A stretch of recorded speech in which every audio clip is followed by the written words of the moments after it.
Hello बच्चों, today we are going to discuss about the Newton's first law of motion. Okay, Newton ने 3 law बताए हैं for the motion of a body. First law of motion, second law of motion and third law of motion.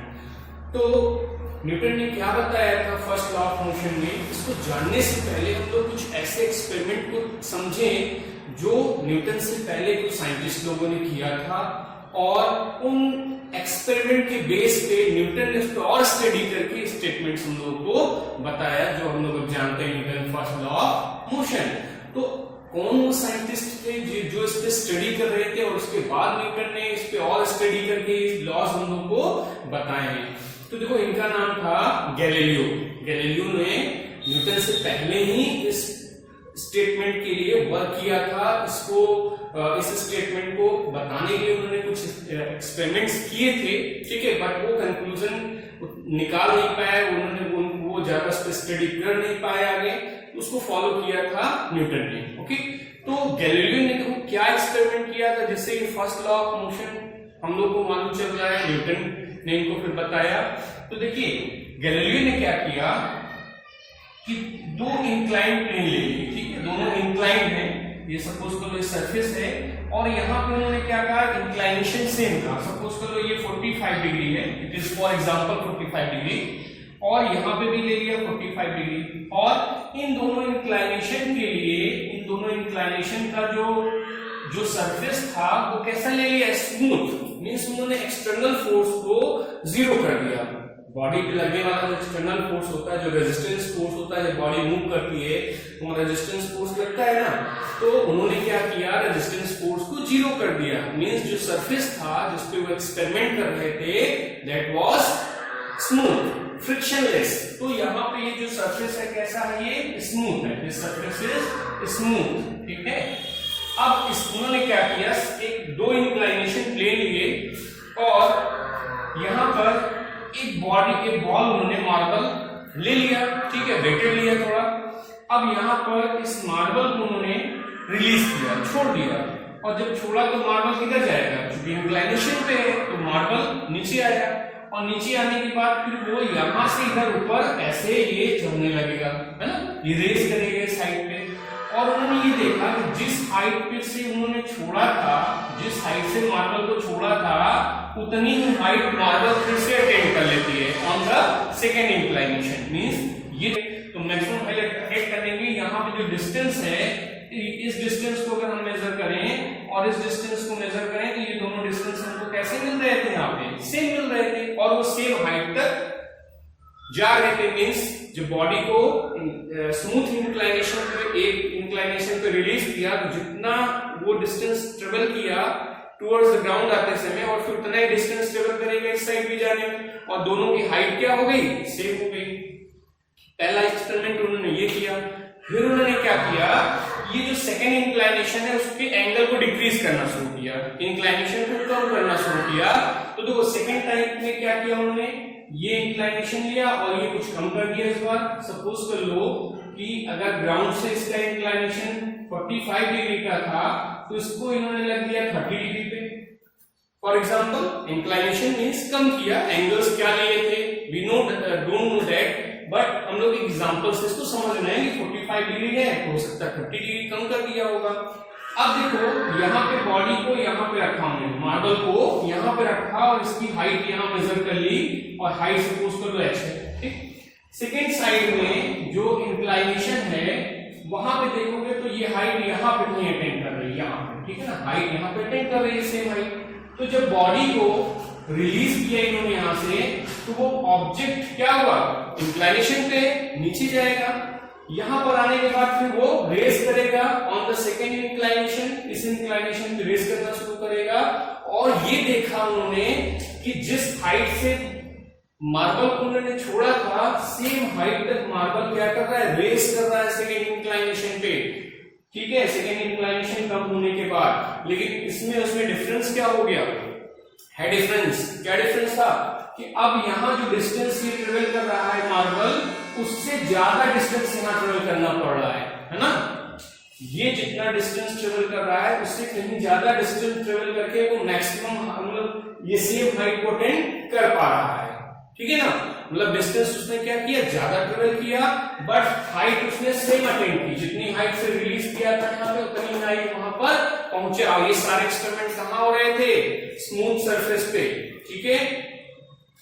इसके बाद अब एक और example इसी में लेते हैं कि इसको और इंक्लाइनेशन कम करके देख लेते हैं। चलिए ठीक है, एक और इंक्लाइनेशन कम कर लिया कुछ इस तरीके से।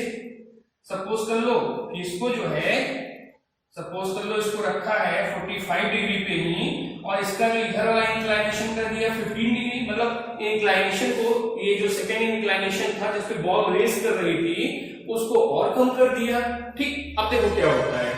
अब सपोज कर लो कि ये हाइट है जहां से इसको क्या किया गया, रिलीज किया गया। इस हाइट से बॉडी को इस हाइट से क्या किया गया, रिलीज किया गया। बॉडी रिलीज करेंगे तो मूव करेगा, इंक्लाइनेशन है नीचे की तरफ आएगा। अब देखो इसका जो इंक्लाइनेशन का हाइट, जहां से बॉल रिलीज किया गया, ये हाइट कहां जाके आपको उस वाले इंक्लाइनेशन में मिलेगी, कहीं दूर जाके मिलेगी। और आगे बढ़ा लेते हैं, ठीक है। आप सपोज कर लो कि ये कहीं यहां जाके अटेंड कर रहा है, ठीक है ना। अभी हम लोग इसको ये सपोज कर ले रहे हैं कि जो बॉल है वो ये सेम हाइट यहां पे जाके अटेंड करेगा। समझिएगा अच्छे से। ये क्या हो रहा है, फिर से देखिए, बॉडी को रिलीज किया 45 डिग्री के इंक्लाइनेशन पे, ये body towards the ground move करना शुरू करेगा। और जो सेकेंड इंक्लाइनेशन है, अब उसका इंक्लाइनेशन का एंगल कम हो गया, डिक्रीज हो गया। तो अब बॉल क्या होगी, जब यहां आएगी तो इस पे रेस करेगी, और अब और ज्यादा डिस्टेंस ट्रेवल करेगी to maintain the same height. जिस हाइट से रिलीज किया गया था उस हाइट को अटेन करने के लिए वो ज्यादा डिस्टेंस ट्रेवल कर रहा है, ठीक है। मतलब कि जैसे जैसे इंक्लाइनेशन कम होता जा रहा है वो जा रहा है मैक्सिमम हाइट तक। मतलब जिस हाइट से उसको छोड़ा गया था उतनी हाइट वो अटेन कर रहा है, बट उसके लिए अब क्या कर रहा है, ज्यादा डिस्टेंस ट्रेवल कर रहा है। ये जो डिस्टेंस है वो ज्यादा ट्रेवल कर रहा है, ठीक। एक लास्ट एक्सपेरिमेंट और उन्होंने किया। अब क्या किया देखिए, अब ये किया कि यहां पर इंक्लाइनेशन तो वही है 45 डिग्री के इंक्लाइनेशन पे, इधर का जो सेकेंड इंक्लाइनेशन था उसको खत्म ही कर दिया, उसको हॉरिजॉन्टल कर दिया, इंक्लाइनेशन 0 कर दिया, ठीक है। सपोज कर लो 45 डिग्री के इंक्लाइनेशन पे, और ये हाइट है बॉडी की हाइट ग्राउंड लेवल से ये लिया इन्होंने। अब यहां से बॉडी को रिलीज किया, बॉडी क्या होगा, टुवर्ड्स ग्राउंड आएगा, और टुवर्ड्स ग्राउंड आने के बाद वो इस हॉरिजॉन्टल सरफेस पे जो कि स्मूथ है मोशन करना शुरू करेगा। एक्सटर्नल फोर्स को यहां पे कंसीडर किया 0। अभी जब यहां से इसको रिलीज किया गैलीलियो ने, तो देखा कि अब बॉडी इन पिछले 3 एक्सपेरिमेंट में क्या हो रहा था कि जिस हाइट से हम लोग बॉडी को रिलीज कर रहे थे, सेकेंड इंक्लाइनेशन पे सेम हाइट तक वो जा रहा था, और सेकेंड इंक्लाइनेशन पे सेम हाइट तक जाने के लिए डिस्टेंस में वेरिएशन हो रहा था। पहले वाले डिस्टेंस में इक्वल डिस्टेंस, जब इंक्लाइनेशन सेम था इक्वल डिस्टेंस चला, इंक्लाइनेशन डिक्रीज किया डिस्टेंस ज्यादा चला, और इंक्लाइनेशन डिक्रीज किया और डिस्टेंस ज्यादा चला। फाइनली जब इंक्लाइनेशन को क्या कर दिया इन्होंने, इंक्लाइनेशन को कर दिया 0, इंक्लाइनेशन यहाँ पे 0 है, हॉरिजॉन्टल ले लिया, तो वो क्या बॉडी क्या करना चाहेगा, जो बॉल है वो क्या करना चाहेगा, वो अपने सेम हाइट को अटेंड करना चाहेगा। फर्स्ट एक्सपेरिमेंट सेकंड थर्ड में अपने हाइट को अटेंड किया था, जहां से रिलीज किया तो अपनी हाइट तक वो गया था। इस बार भी वो मोशन करेगा अपने उस हाइट को अटेंड करने के लिए, तो क्या उस हॉरिजॉन्टल लाइन पे वो बॉडी हाइट अटेंड कर पाएगा, नहीं कर पाएगा। दैट मींस बॉडी क्या करती रहेगी, मोशन करती रहेगी, है ना। तो बॉडी अगर मोशन में है, this time if any body is in motion then it will be in motion until कोई एक्सटर्नल फोर्स इस पे अप्लाई नहीं किया जा रहा है, तब तक ये मोशन करती रहेगी, ठीक है। यही कॉन्सेप्ट्स थे जिनको लेकर के न्यूटन ने लॉ ऑफ मोशन का क्रिएशन किया। फर्स्ट लॉ ऑफ मोशन में न्यूटन ने ये बताया कि if any body is at rest, कोई बॉडी रेस्ट में है तो वो रेस्ट में ही होगी अनटिल, जब तक कि उस पर कोई एक्सटर्नल फोर्स न लगा दिया जाए, ठीक है।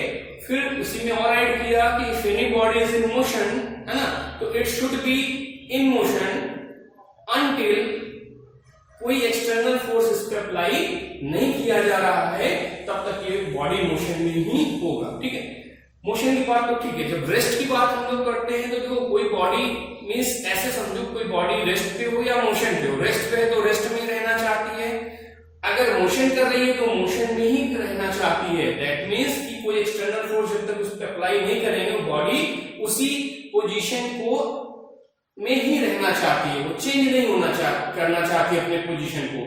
तो यहाँ पे एक और कॉन्सेप्ट आता है जिसको हम लोग बोलते हैं इनर्शिया। ठीक है, इनर्शिया देखो इसी लॉ को, जो लॉ हम लोगों ने पढ़ा है फर्स्ट लॉ ऑफ मोशन, इसी को हम लोग एक और नेम से जानते हैं, ये होता है लॉ ऑफ इनर्शिया ऑल्सो ना।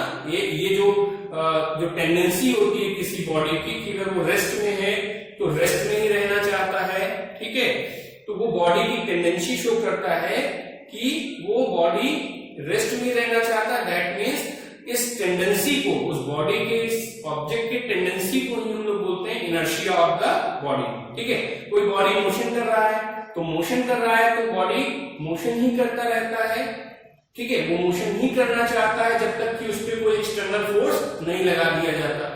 तो these things are known as the tendency of the object and it is known as the inertia. Inertia is the tendency of an object which oppose the change in the position. कोई भी body अपने अंदर होने वाले position को change करने की जो टेंडेंसी रखता है, इसी टेंडेंसी को बोलते हैं इनर्शिया। अब चलो सपोज कर लो फुटबॉल मैच की बात करें तो फुटबॉल मैच में बॉल क्या है, बॉल ऐसे ग्राउंड में रेस्ट में रखा हुआ है। ठीक है, ये बॉल है रेस्ट पे है, तो जब तक कोई इस पे हिट नहीं करेगा तो ये बॉडी या कह लो बॉल जो फुटबॉल है वो मोशन में आएगी नहीं आएगी, वो रेस्ट में ही रहना चाहती है। ठीक है, तो this position of the body जो रेस्ट में रहना चाहती है it is known as the inertia. ठीक है, इनर्शिया ऑफ द बॉडी जो कि एक टेंडेंसी होता है। ठीक, अगर कोई बॉडी मोशन में सपोज कर लो आप कहीं जा रहे हो या कोई बॉडी मूव कर रही है तो आप देखते हो कि वो मूव ही करना चाहती है। साइकिलिंग करते हो, आप साइकिलिंग करते हो तो जैसे आप मोशन पे साइकिल को रखते हो तो वो साइकिल मोशन में ही रहना चाहती है, बट वो रियल लाइफ में ऐसा पॉसिबल नहीं हो पाता है बिकॉज वहां पे एक्सटर्नल फोर्स वर्क करता है। कौन सा एक्सटर्नल फोर्स? Resistance force.